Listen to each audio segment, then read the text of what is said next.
Alright guys, it's Jerningham here. It clearly says 693 more UK dead from coronavirus, as you can see there.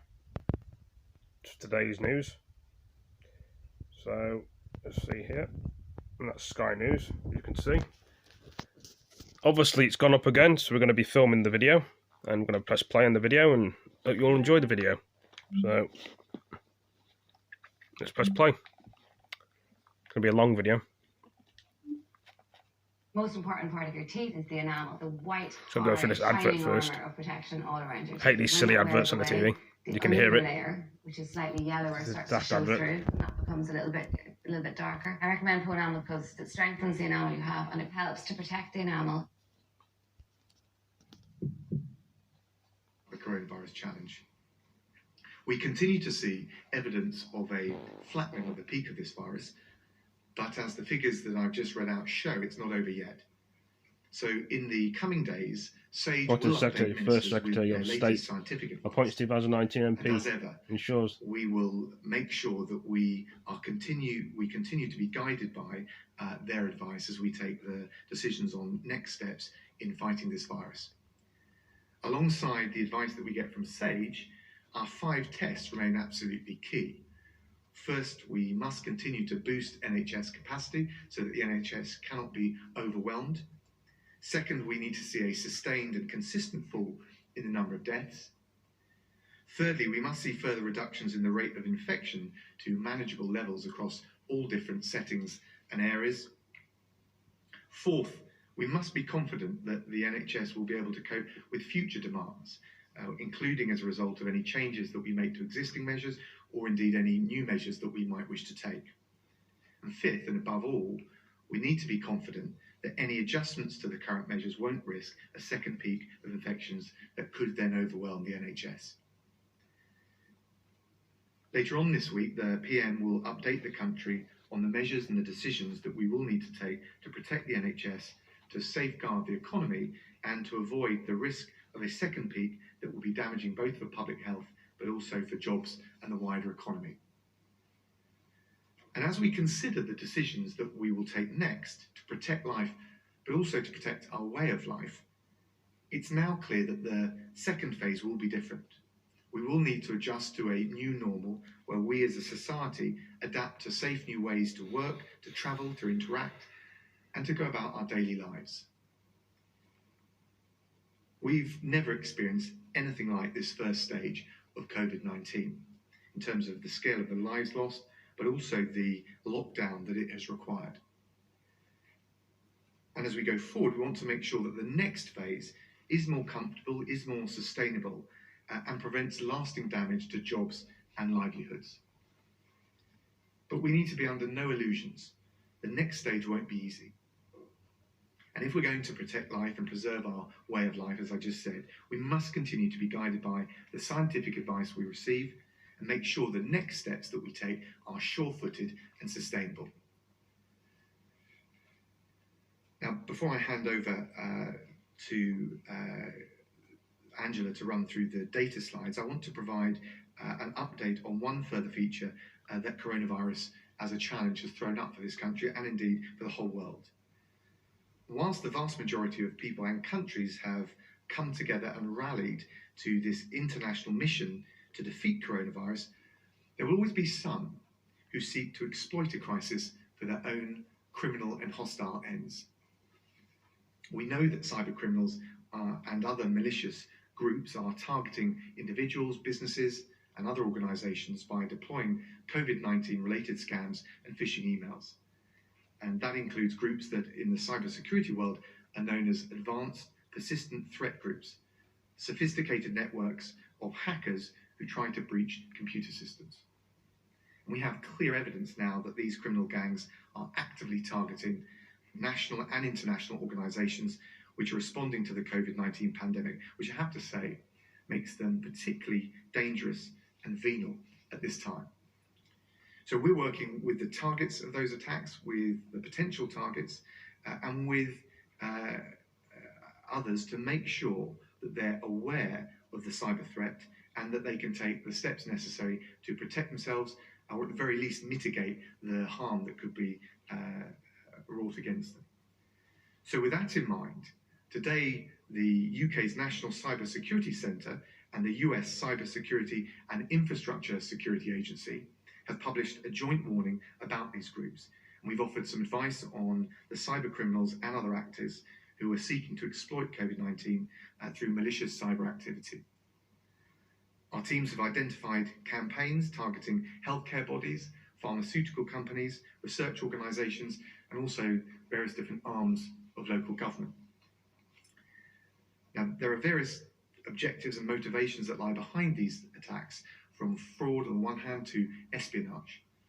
But they tend to be designed to steal bulk personal data, intellectual property, and wider information that supports those aims, and they're often linked with other state actors. Now, we expect this kind of predatory criminal behaviour to continue and to evolve over the coming weeks and months ahead, and we're taking a range of measures to tackle that threat.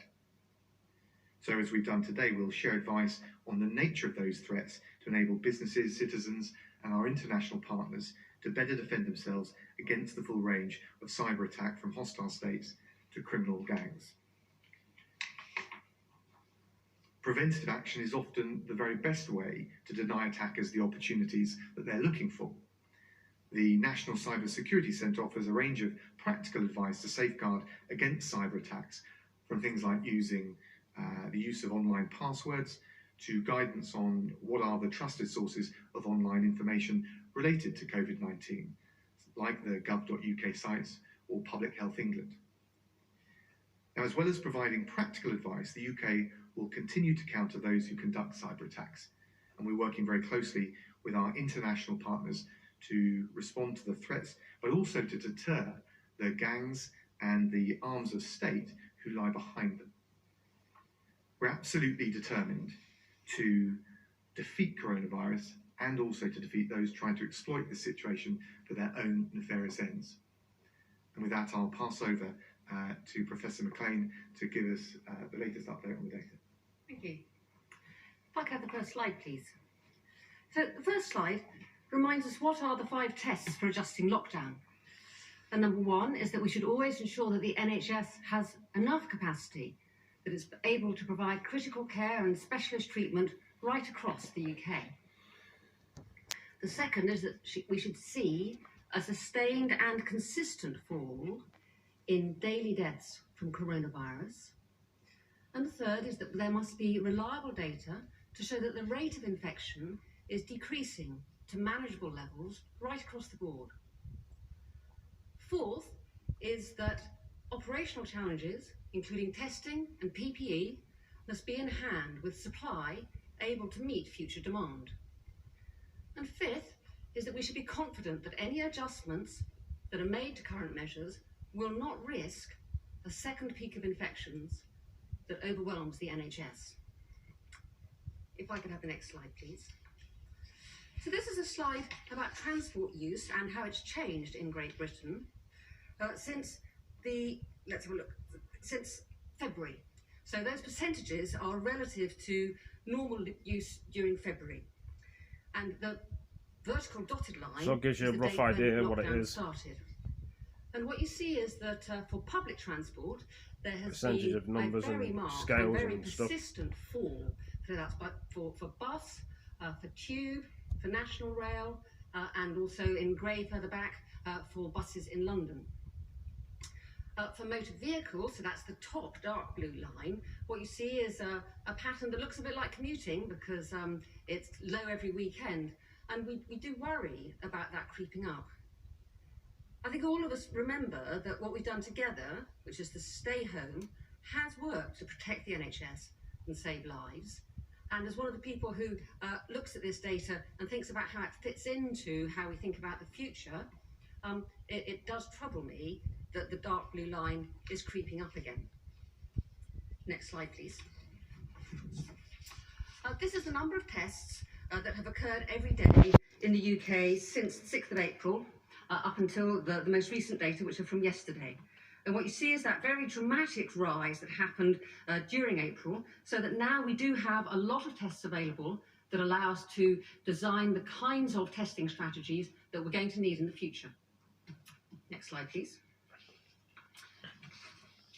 This is one of the ways we have of counting how many people in the UK are infected. So in 2 colours here are people who have tested positive.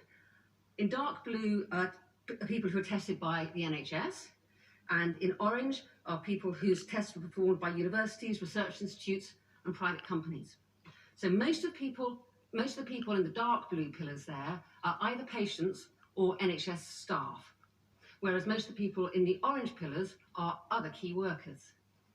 And this data is extremely interesting, but it is quite susceptible to the fact that the number of tests has been increasing and who's allowed to have a test has also been changing. So actually I find the next slide a lot more informative. So what this is the number of new inpatients in hospitals in England every day with COVID.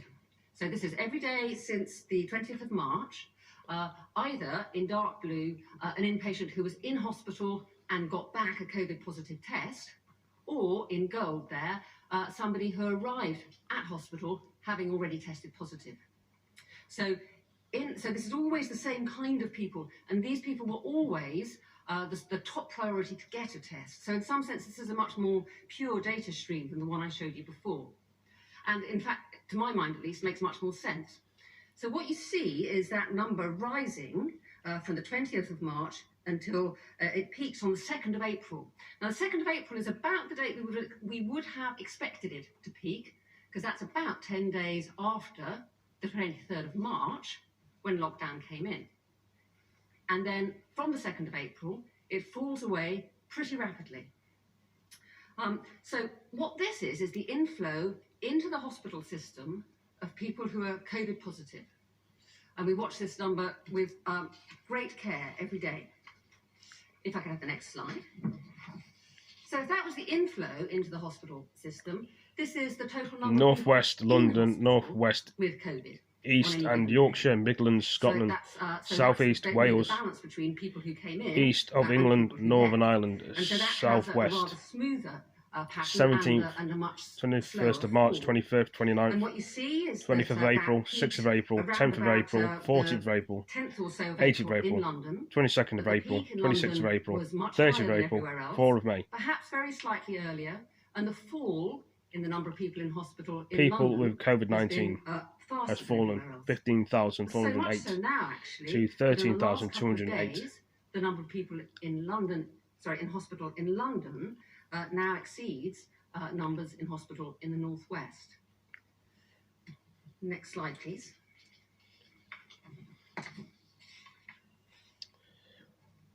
Northern Ireland, England, Wales and Scotland. The proportion of critical care beds that are occupied by patients with COVID-19. 20th of March, 21st of March, 25th of March, 29th of March, April 2nd, 6th of April, 10th of April, 14th of April, 18th of April, 22nd of April, 26th of April, 30th of April, 4th of May. I know I'm talking over the woman, but I'm trying to do my bits as well. What one might define as more manageable levels. Next slide, please.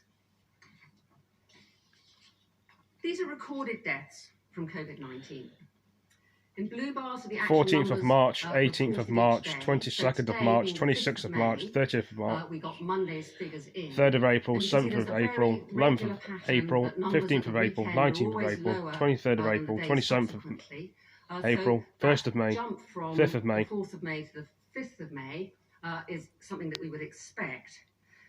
Because this data has such a strong These are pattern across different days of the 693 week, deaths it makes sense of to look people at a 7-day who tested rolling positive average. for And that's corona. what the orange line is. 1,000 What you can see from that top, orange line bottom, is that 1,000, the number 800, of 600, COVID 400, recorded 200. deaths is falling and has been falling steadily since the middle of April.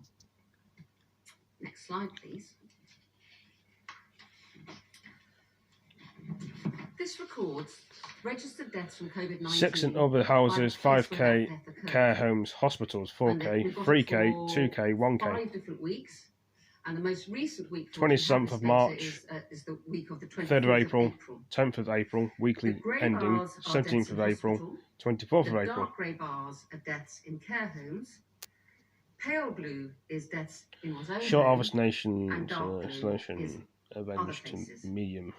And what you see is that Increase of whilst COVID-19 deaths in hospital have med been by falling, on deaths. deaths in care homes in the week to the 24th of Unusual April were still rising, to the extent that in that presented week, distant deaths recording. in care homes were about half as many as all the deaths in hospitals. I think what that shows us is that there is a real issue that we need to get to grips with about what is happening in care homes. The final slide for today is a comparison of numbers of deaths. United States high, all The UK, France, Spain, COVID deaths in Italy, all Belgium, settings, is Ireland, the grey Germany, line in the middle Switzerland, there. South And Korea, what you see Spain, is that Italy. deaths in the UK is still continuing to climb and is higher than we would wish, I think is all I can say. Well, I hope you've all enjoyed that video, guys, and give it a like, give it a comment, share it with your friends, and I will catch you on the next one. Thank you for joining me. Peace.